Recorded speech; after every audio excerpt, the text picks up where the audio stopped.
Thank you.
Играйте. Вот так вот пальчиками, как рыба играет. Да.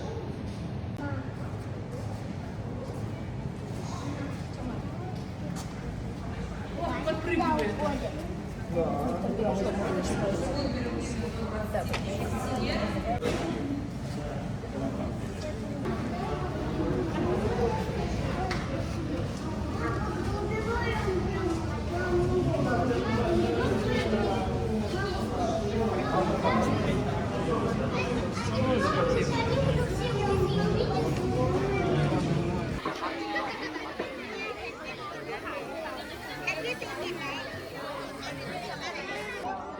ตัวเล็กๆดูเป็นตัวเล็ก อันนี้คือเพนกวินสายพันธุ์ฮัมโบนั่นเองนะครับเพนกวินฮัมโบเป็นหนึ่งใน17ชนิด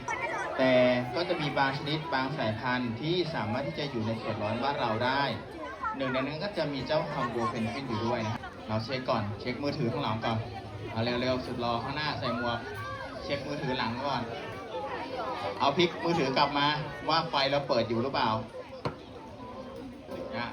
นี่ค่ะข้างหน้า2 คน3 คนเนี่ยที่ฟักไข่ก็ส่วนใหญ่ก็จะเป็นหน้าที่ของเพนกวินตัวผู้นะครับเพนกวินตัวผู้ทำหน้าที่ในการฟักไข่ปิดไฟไว้แสงแฟลชมันจะมีผลต่อดวงตาสัตว์โดยตรงนะลูกนะเวลาถ่ายรูปแป๊บเข้าไปเนี่ยทำให้เขามีการตาผ้ามัวชั่วขณะมันอาจจะส่งผลให้กับน้องๆเนี่ยว่ายน้ำไปถ้าหนักมากก็คือเข้าขั้นตาบอดแฝงไว้เสมอนะครับถิ่นที่อยู่อาศัยของเพนกวินฮัมโบนะครับอยู่ในแถบประเทศชิลีกับเปรูนะครับในแถบทวีปอเมริกาใต้นะครับคนนี้ขุดโพรงนะครับในการทำรังวางไข่นะครับจะไข่คาระประมาณ1 ถึง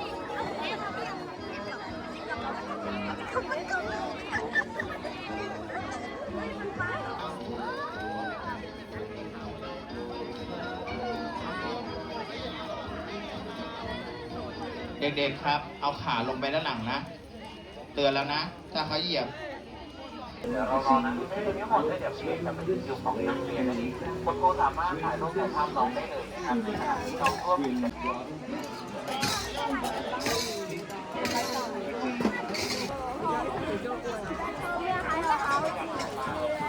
เด็กๆที่อยู่ข้างล่างลุกขึ้นยืนได้เลยที่นั่งอยู่กับเพื่อนลุกขึ้นยืนได้เลยครับใครอยากป้อนอาหารไปต่อ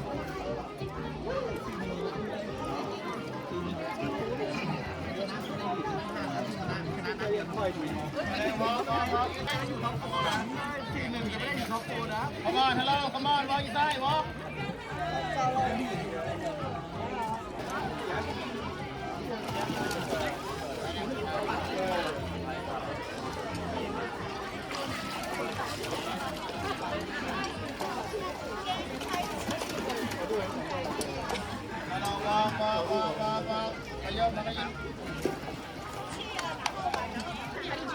เด็กๆครับดูได้ชุดอาหารได้ตังค์ทอนเก็บตังค์ทอนให้เรียบร้อยนะครับเก็บตังค์ทอนให้เรียบร้อยนะลูกนะ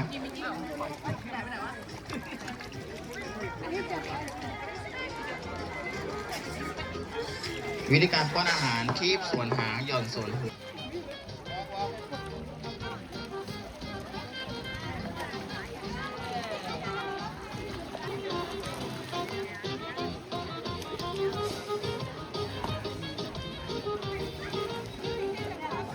ส่วนหางหยอดส่วนหัวนะครับบางเพนกวินครับปลาปล่อยปลาครับถ้าเพนกวินครับมือขยับไปขวามือคนที่นั่งทางบันไดขึ้นขยับ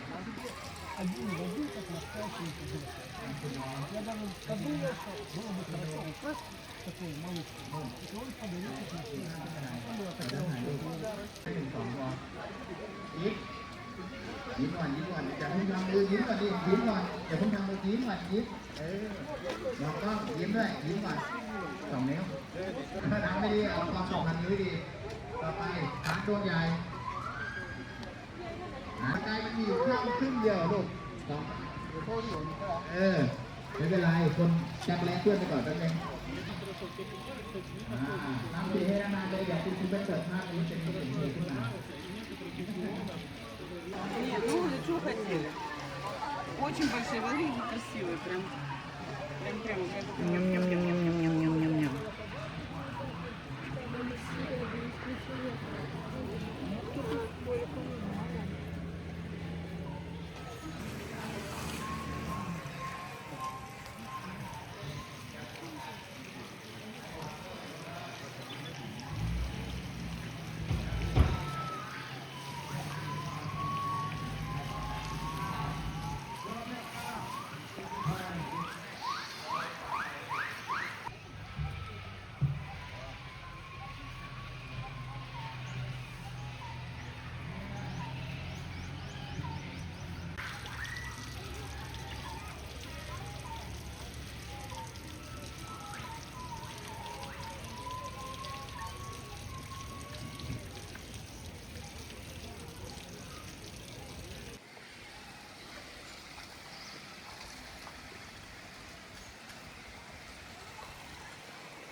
Я буду фото, пока ты не набьешь.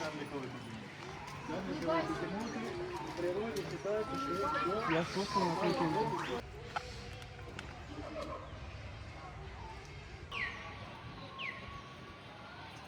Скажи что-нибудь.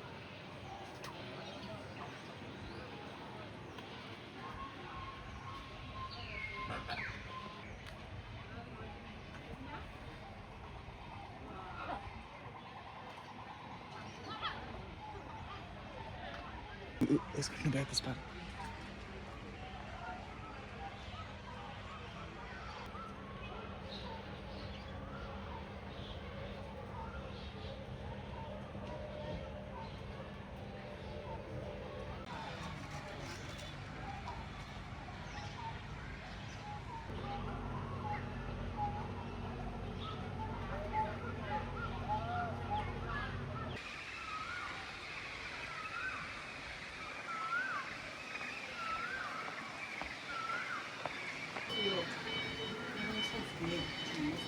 А что делать? Пока будут готовить, вот это вот, чтобы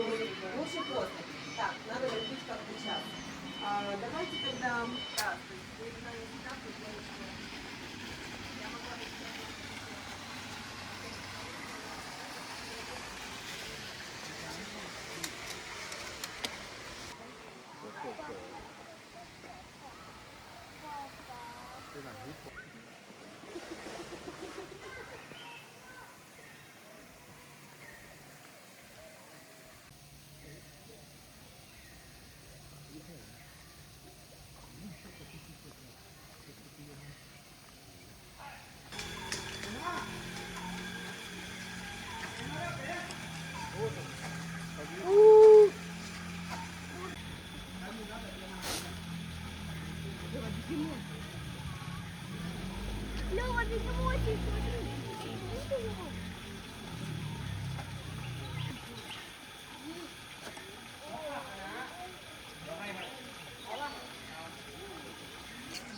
вот Лёва идет. Павлин там? Не бегемот, павлин? Нет. Точно.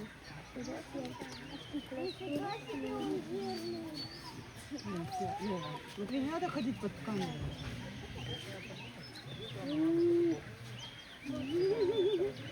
У меня просто заказано. Радочка.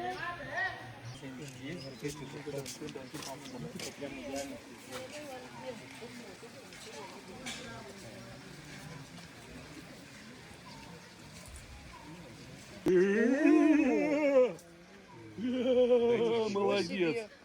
Позировать умеешь, молодец.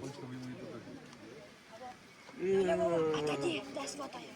Они у него обломаны.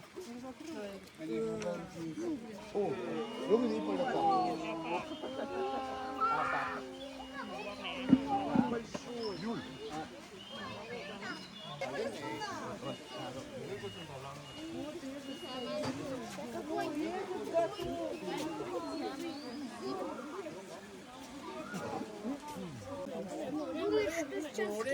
รอแถวด้านในนู่นเลยครับ 아, 차에 송송송 난 것 봐. อันนี้เป็นฮิปโปใหญ่อันนี้เป็นฮิปโป 귀여워. 아, 저 뭐야, 저 오늘 저거 뭐야?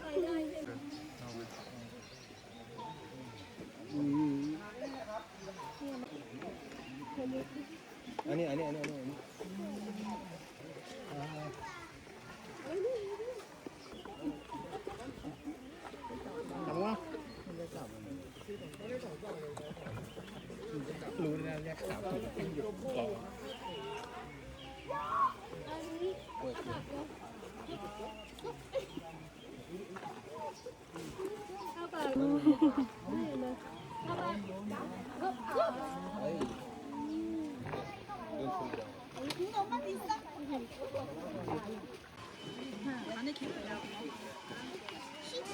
간식.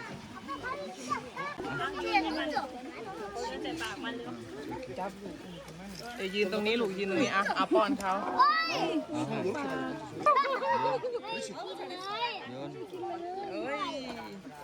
โอเคได้ยัง เดี๋ยวให้มันอัพ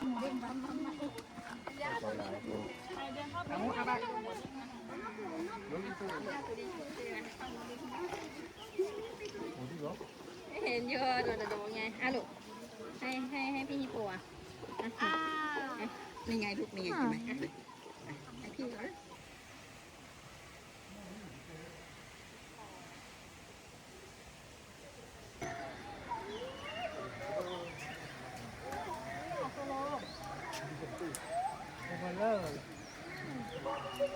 คนยังไม่พอเลยว้าวเห็นไหมเขาอ้าปากแล้วนะ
Не надо, только не делай ничего.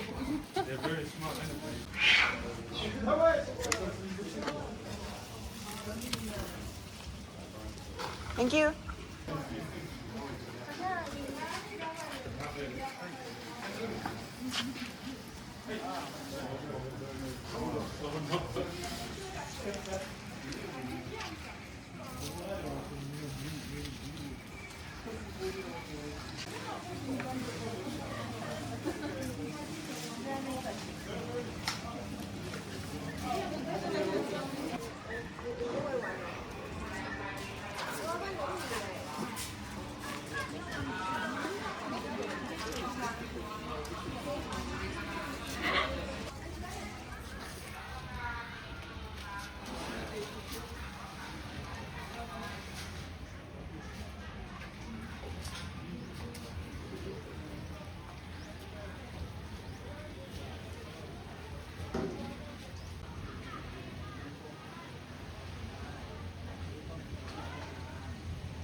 ใครอยากดูชาใกล้ๆหรือว่าอยากป้อนอาหารช้างเชิญด้านในโลก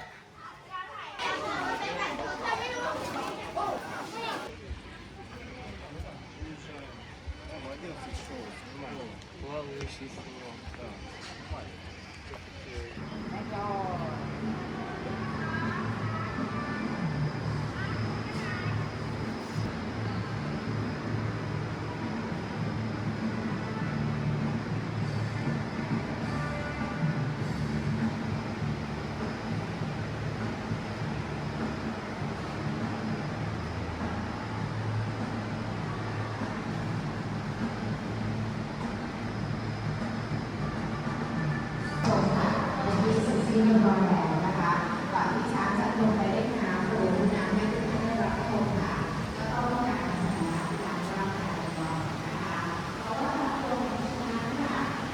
จะมี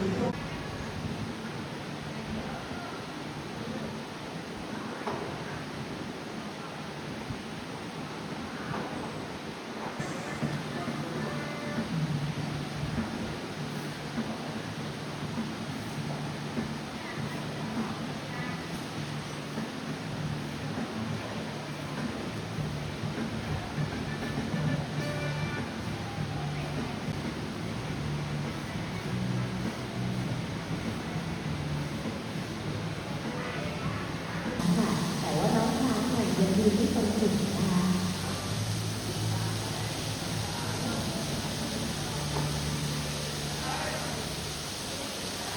ก็มีเป็นจุดเนาะค่ะการเดินของน้องค่ะก็คือเรื่องจุดอุ่นจิตวิญญาณนะคะต่อจากเรื่องนะคะ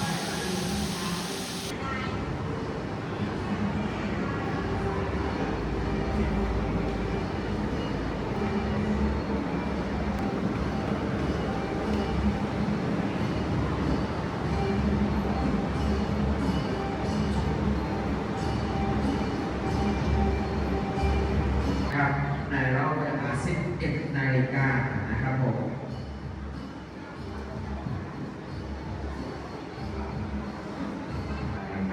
ได้เวลานะครับทางทีมก็ไม่รอช้าเลยครับผม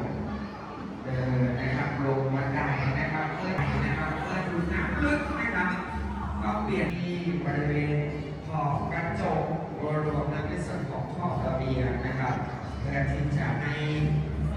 น้องๆนักท่องเที่ยวนะครับได้รับชมกันอย่างใกล้ชิดนักท่องเที่ยวรวมทั้งคณะครูแล้วก็น้องๆนะครับได้รับชมกันตลอดระยะเวลานะครับระยะเวลาของเราก็จะสิ้นสุดที่เวลา 11:20 นาทีนะครับ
เร็วๆนั่งลงกับพื้นเลย นั่งลง นั่งลง no stand นั่งลง นั่งลง นั่งลง นั่งลง นั่งลงไปนั่งพื้นข้างนี้เลยเด็กๆครับเดินมานี่ เดินมาทางนี้ ตรงโน้นไม่เห็นเดินมานี่ เดินมานี่ เดินมานั่งเก้าอี้ครับเร็วเด็กๆเดินมาก่อนพี่เอกบอกว่าให้เดินมาทางนี้ก่อน เดินมาก่อนอย่าเพิ่งเดิน ในการมุดน้ำดำน้ำนะคะไต่ผ่านไปเองค่ะค่ะสำหรับน้องพังจีบนะคะ ตอนนี้ก็อายุได้32 ปีแล้วนะคะในแต่ละวันนะคะกินอาหารของช้างค่ะ อาหารหลักของช้างคือหญ้านั่นเองค่ะ แต่ว่าช้างก็สามารถที่จะกินอาหารได้หลากหลายนะคะ เช่นพืชผักผลไม้กินได้หมดเลยนะคะ ช้างใช้เวลาในการนอนหลับพักผ่อนเพียงแค่วันละ 3-4 ชั่วโมงนะคะ ในการนอนหลับพักผ่อนของช้างค่ะส่วนใหญ่เลยค่ะ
นะครับเพราะฉะนั้นวันนี้กิจกรรมของเราก็เสร็จสิ้นลงแล้ว มีใครอยากเข้าห้องน้ำบ้างยกมือใครอยากเข้าห้องน้ำยกมือ เดี๋ยวตรงนี้นะครับเราจะนั่งเข้าห้องน้ำที่เราเข้าเมื่อเช้าเมื่อเช้าเป็นห้องเอกใช่ไหมขากลับเราก็ต้องเข้าห้องเอกนะครับใครยังคุยไม่หยุดอยู่ใครยังคุยไม่หยุดอยู่มีคนยังไม่หยุดคุยเนี่ยวันนี้นะครับกิจกรรมการเรียนรู้ของเราได้เสร็จสิ้นลงแล้วนั่นเองในวันนี้นะครับการเรียนรู้ของเรานะครับเราเรียนรู้เนี่ยยังไม่ได้ถึงครึ่งของทุกท่านเลยเราจะเกิดที่ต้องเกิดพี่เอกแล้วเราพูดไม่ดีพี่เอกกับพี่วันนี้เรามาเรียนรู้ที่สวนสัตว์เขาได้ทำอะไรบ้างตัวคืออะไร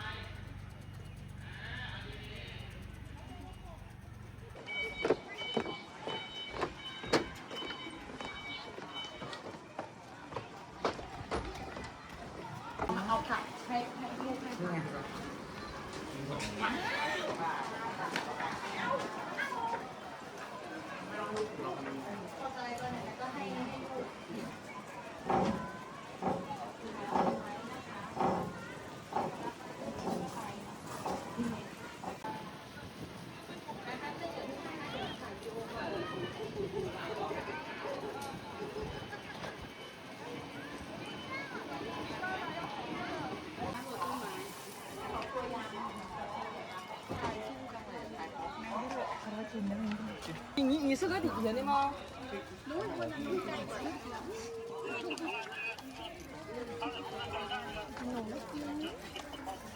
下面的。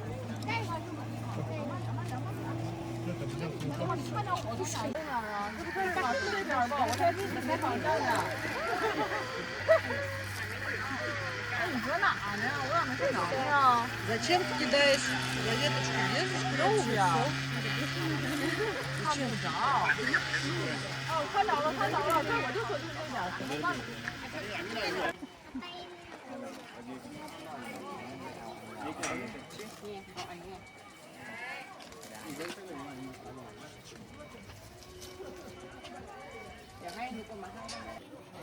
กินให้หมดก่อน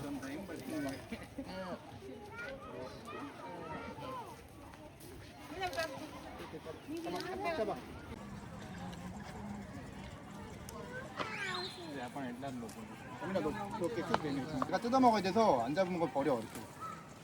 아리도 놓치겠다. 더 내밀어 더 가까이 와.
Okay, three.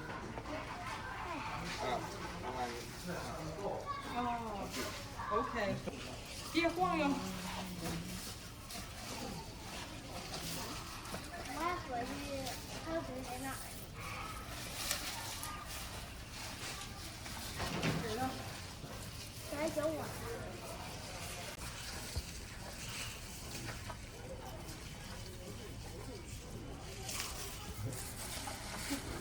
你给太少了，你得明白。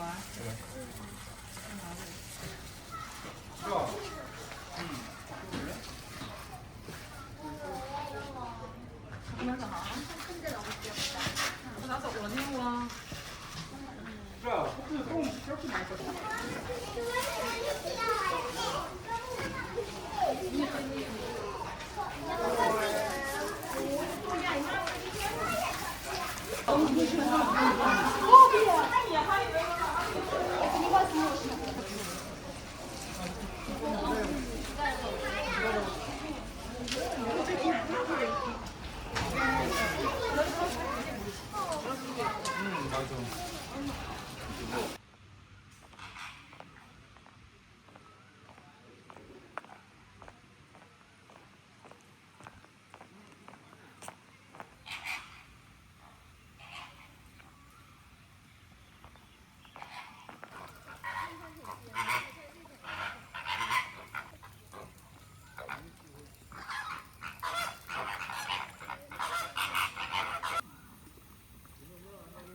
ชาวิชาหันมาลูกวิชาแล้วลูกลูกไปไปไปมา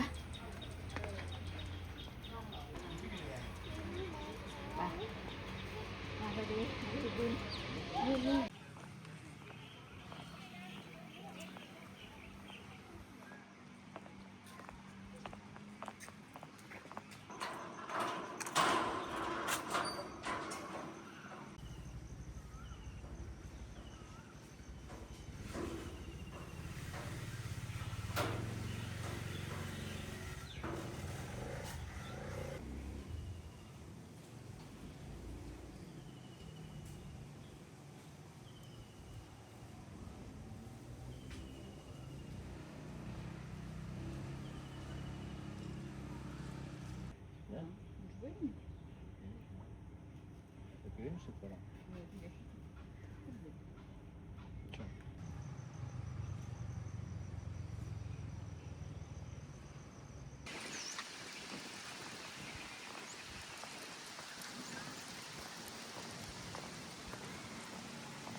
还没完啊，我走啊啊！要力！要力，超级要力！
ให้เด็กให้ไหมครับคุณครูตัวเก๊กนู่นน่ะโชว์จมูกเลยนะ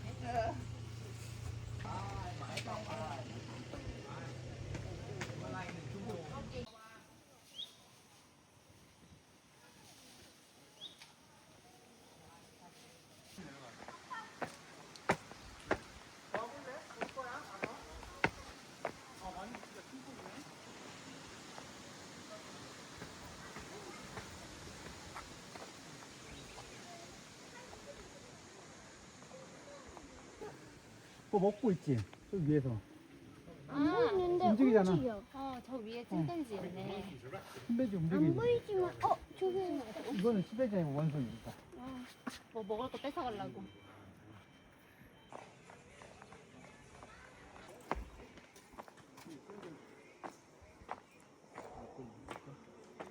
오랑우탄 재밌다. 그치? 아빠는 저런 거 여기 와서 본다.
꼭 키워야지 않아?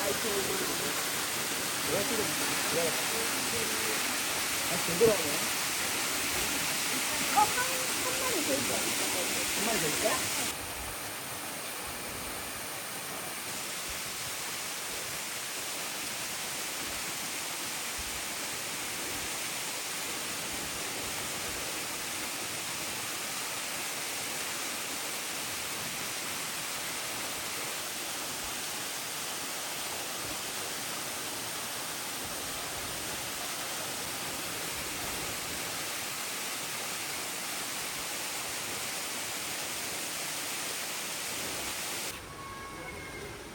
Я очень красиво. Смотри.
Напиши где-то.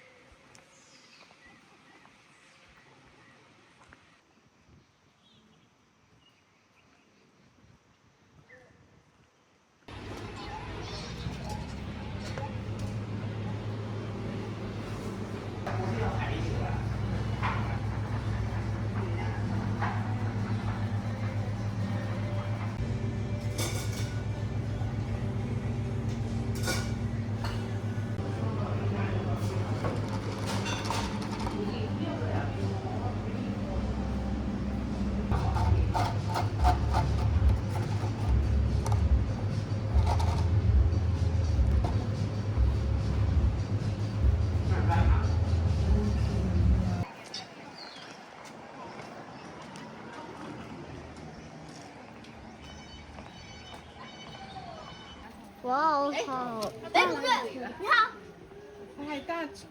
可以转给大家看，你看我多好看。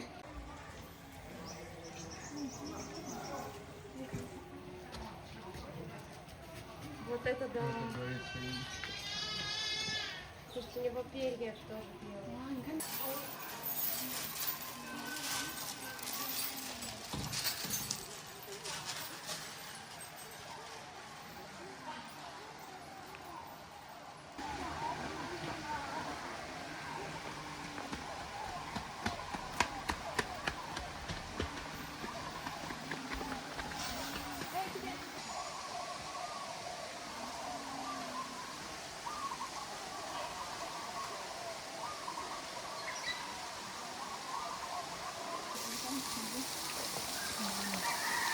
Я не знаю, я не сюда тоже.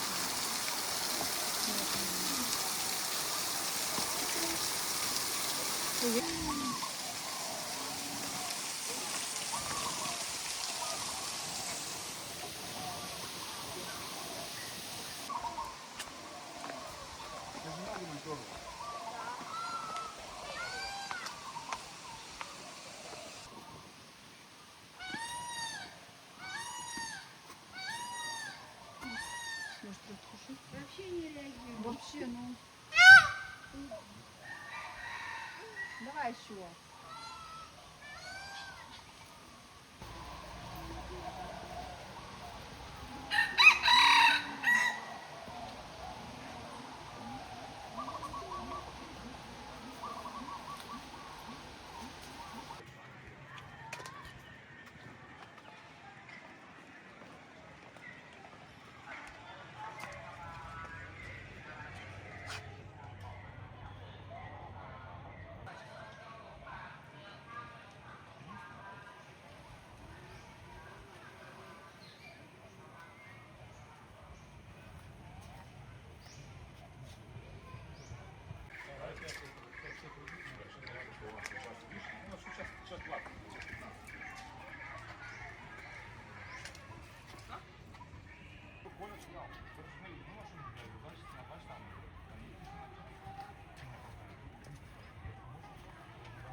А ты видел когда-нибудь вот таких медведей?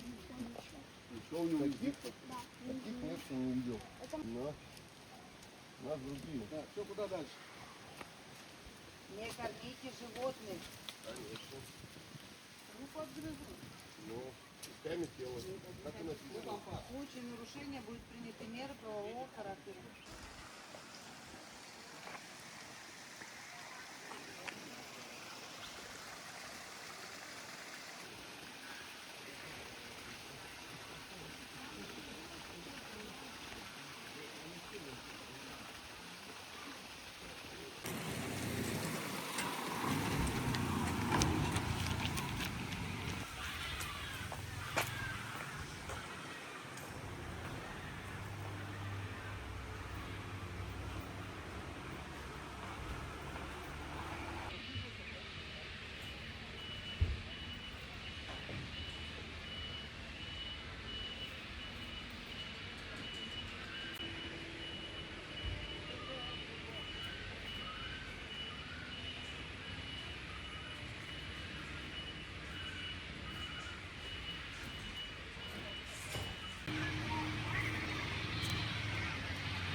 เดี๋ยวไหม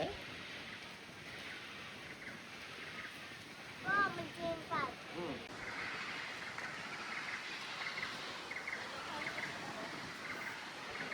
เออ